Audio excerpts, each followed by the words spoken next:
இயேசுவே, உம்மை துதிக்கிறோம், உம்மை ஆராதிக்கிறோம், உம்மை வாழ்த்துகிறோம், உம்மை போற்றுகிறோம், வணங்குகிறோம் ஆண்டவரே.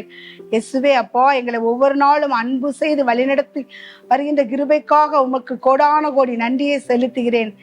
அடிமை என்னை தாழ்த்தி ஒப்பு கொடுக்கிறேன் ஆண்டவரே. என்னை மறைத்து நீங்கள் முழுமையாக வெளிப்படுங்க. என் நாவில் நீங்க இருந்து பேசுங்க, பொறுப்பெடுத்துக் கொள்ளுங்க, வழி நடத்துங்க, ஆசீர்வதிங்க. இந்த ஜெபங்களை எல்லாம் எங்கள் ஆண்டவராகிய இயேசு கிறிஸ்துநாதர் மூலம் ஜெபிக்கிறோம். ஜெபங்களும் நல்ல பிதாவே, ஆமென். கிறிஸ்துவுக்குள் மிகவும் பிரியமான சகோதர சகோதரிகளே, இன்றைய இறை செய்தியாக கடவுளின் வார்த்தை நற்செய்தியை அறிவிக்க இருக்கிறேன். கடவுள் மனித குலத்தை மீட்டு எடுப்பதற்காக பரிசுத்த ஆவியின் தூண்டுதலால் எழுதப்பட்டதுதான் இறைவார்த்தை. அந்த இறைவார்த்தை மனித அறிவுக்கு அப்பாற்பட்டது. அதை நாம் அந்த வசனங்கள் நேரடியாக நம்மால் புரிந்து கொள்ள முடியாது. ஒவ்வொரு இறை வார்த்தையிலும் இறை வல்லமை வெளிப்படுகிறது பிரியமான சகோதர சகோதரிகளே. எனவேதான் எபிரேயருக்கு எழுதப்பட்ட திருமுகம் 4வது அதிகாரம் 12வது வசனம், கடவுளின் வார்த்தை உயிருள்ளது, ஆற்றல் வாய்ந்தது, இரு பக்கமும் வெட்டக்கூடிய, எந்த வாளினும் கூர்மையானது, ஆன்மாவையும் ஆவியையும் பிரிக்கும் அளவுக்கு குத்தி ஊடுருவுகிறது, எலும்பு மூட்டையும் மஞ்சையையும் அவ்வாறே ஊடுருவுகிறது, உள்ளத்தின் சிந்தனைகளையும் நோக்கங்களையும் சீர்தூக்கி பார்க்கிறது. கடவுளின் வார்த்தை உயிருள்ளது. இந்த வசனத்தை பார்த்தோம் என்றால், இந்த உலகத்துல மக்கள் எத்தனையோ புக்குகள் படிக்கிறாங்க. பாட புத்தகங்கள், கதை புத்தகங்கள், கவிதைகள் எல்லாம் படிக்கும் பொழுது நம்மளுக்கு எழுத தெரியுது, படிக்க தெரியுது. ஆனா கதைகள் கவிதைகள் படிக்கும்போது உள்ளத்துல ஒரு மகிழ்ச்சி கிடைக்கிறது. ஆனால் இறைவார்த்தை அப்படி அல்ல. இறைவார்த்தை படிக்கும் பொழுது நம்மளுக்கு இறை வல்லமை கிடைக்கிறது. அந்த வார்த்தையில் உயிர் இருக்கிறது. எனவேதான் மத்தேயு நற்செய்தி 4வது அதிகாரம் 3 முதல் 4 வரை உள்ள வசனத்தில், சாத்தான் இயேசுவை சோதித்த பொழுது இயேசுவிடம், நீர் இறைமகன் என்றால் இந்த கற்கள் அப்பமாகும்படி கட்டளையிடும் என்று சொன்ன பொழுது, இயேசு மனிதர் அப்பத்தினால் மட்டுமல்ல, மாறாக கடவுளின் வாய் சொல் ஒவ்வொன்றாலும் வாழ்வர் என்று சொன்னார். அவருடைய வார்த்தை உயிருள்ள வார்த்தை. அவருடைய வாயிலிருந்து வரக்கூடிய வார்த்தை ஒவ்வொன்றும் உயிருள்ள வார்த்தை. பிரியமான சகோதர சகோதரிகளே, தொடக்க நூலிலே 1ஆம் அதிகாரத்திலே கடவுள் உலகை அனைத்தையும் படைத்தார். தம்முடைய ஆற்றலாலே அனைத்தும் படைக்கப்பட்டன. எனவே கடவுளின் வார்த்தை உயிருள்ளது, ஆற்றல் வாய்ந்தது. 2வதாக இருபக்கம் வெட்டக்கூடிய, எந்த வாளினும் கூர்மையானது. திருவெளிப்பாடு 1ஆம் அதிகாரம் 16வது வசனத்தை பார்த்தோம் என்றால், இருபுறம் கூர்மையான வாள் ஒன்று அவரது வாயில் இருந்து வெளிவந்தது என்று எழுதப்பட்டிருக்கிறோம். இயேசுவின் வாயில் இருந்து வெளிவந்த வாள் அவருடைய வார்த்தை தான். அந்த வார்த்தை எப்படிப்பட்டது என்றால், மழையும் பனியும் வானத்திலிருந்து பெய்யும் பொழுது நிலத்தை நனைத்து விவசாயி பயிரிட்டு இருந்தால் விதைப்பவனுக்கு விதையும் நாம் உண்போம் என்றால் நமக்கு உணவையும் தரும். அதே போலதான் அவருடைய வார்த்தையும் இருக்கும். அதனால்தான் 11வது அதிகாரத்திலே அழகாக சொல்லப்பட்டிருக்கும், அவ்வாறே என் வாயிலிருந்து புறப்பட்டு செல்லும் வாக்கும் இருக்கும், அது என் விருப்பத்தை செயல்படுத்தி எதற்காக நான் அதை அனுப்பினேனோ அதை வெற்றிகரமாக நிறைவேற்றாமல் வெறுமையா என்னிடம் திரும்பி வருவதில்லை. ஒருவர் போதித்துக் கொண்டிருந்தால் அவருக்கும் பலனை கொடுக்கும், எதிரே அமர்ந்து இருப்பவர்களுக்கும் பலனை கொடுக்கும். அந்த இறைவார்த்தை யாருக்குள்ளாவது சென்று பலனை அழித்து விட்டுதான் அவரிடம் திரும்பி செல்லும். பிரியமான சகோதர சகோதரிகளே, நான் ஒரு சாட்சியை உங்களிடம் பகிர்ந்து கொள்ள விரும்புகிறேன். ஒரு சகோதரின் மகள் நன்றாகவே படிக்க மாட்டாள். எப்படி என்றால், அந்த பிள்ளையின் பெயரை சொன்னாலே எல்லோரும் சொல்லிவிடுவாங்க, அந்த பிள்ளை படிக்காது என்று. எப்படியோ தட்டு தடுமாறி 10ஆம் வகுப்பு வரை சென்று விட்டாள். 10ஆம் வகுப்பு தேர்வு கவர்மெண்ட் எக்ஸாம்.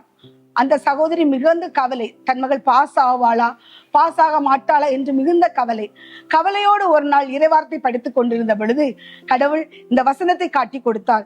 யாக்கோபு எழுதிய திருமுகம் 1ஆம் அதிகாரம் 5வது வசனம், உங்களிடையே குறைவான ஞானம் கொண்டிருப்போர் கடவுளிடத்தில் கேட்கட்டும், அவரும் கொடுப்பார், அவர் முகம் கோணாமல் தாராளமாய் எல்லோருக்கும் கொடுப்பார் என்ற வசனத்தை படித்த பொழுது அந்த வசனத்தை சொல்லி தினமும் ஜெபித்தார்கள்.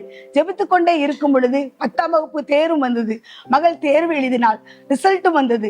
மகள் 85 மதிப்பெண் பெற்று வெற்றி பெற்றால். பிரியமான சகோதர சகோதரிகளே, அவருடைய இறை வார்த்தைக்கு வல்லமை உண்டு. அதனால்தான் நாம் அந்த இறை வார்த்தையை ஒவ்வொரு நாளும் சொல்லி ஜெபிக்கும் பொழுது நாம் வெற்றியை காண்கிறோம். எனவேதான் நம்ம ஒரு பிரச்சனையிலிருந்து புலம்பிக் கொண்டே இருந்தோம் என்றால், ஆண்டவரே நீர் என் புலம்பலை களிநடமாக மாற்றிவிட்டீர், என் சாக்கு துணிகளை களைந்து விட்டு என்னை மகிழ்ச்சினால் உடுத்தினீர் என்று ஜெபிக்கும் பொழுது நம்முடைய பிரச்சனை மாறும். பிரியமான சகோதர சகோதரே, கடன் பிரச்சனையில் இருக்கிறீர்களா?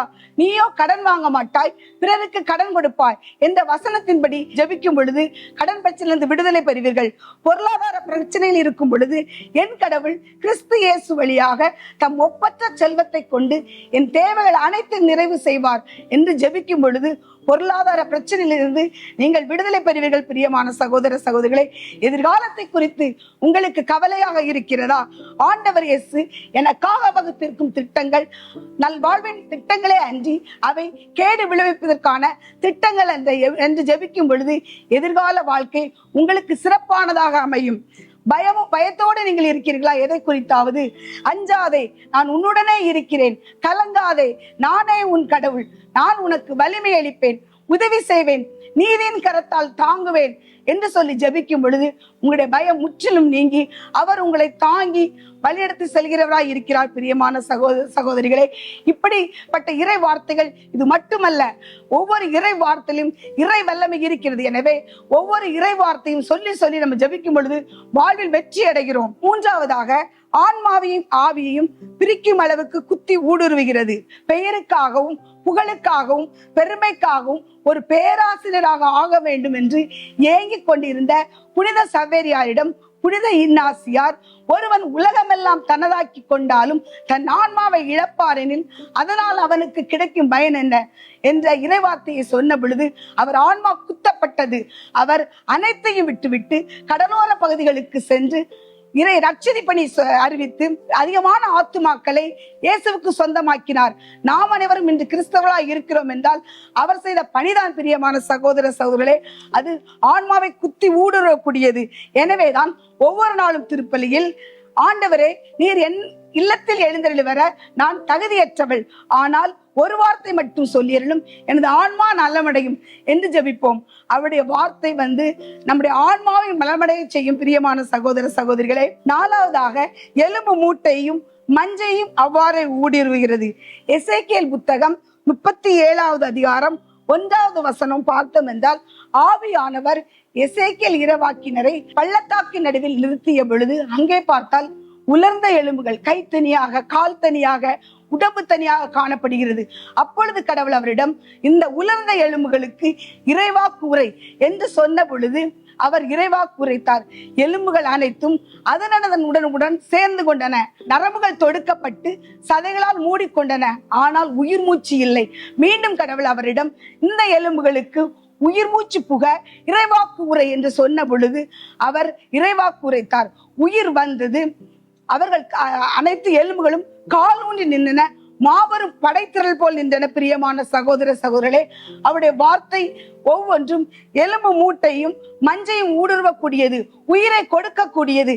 எனவே அப்படிப்பட்ட இறை வார்த்தையை நாம் ஒவ்வொரு நாள் படிக்க வேண்டும். பிரியமான சகோதர சகோதரிகளே, உள்ளத்தின் சிந்தனைகளையும் நோக்கங்களையும் சீர்தூக்கி பார்க்கிறது. இறை வார்த்தையை நீங்கள் படிக்கும் பொழுது நீங்கள் எப்படிப்பட்டவர்கள்? பாவ வாழ்க்கை வாழ்ந்து கொண்டு இருக்கிறீர்களா, அல்லது கடவுளுக்கு உகந்த வாழ்க்கை வாழ்ந்து கொண்டு இருக்கிறீர்களா, அல்லது கடவுளை விட்டு வெகு தொலைவில் இருக்கின்றீர்களா என்று நீங்களே உங்களை சோதித்து பார்க்க முடியும்.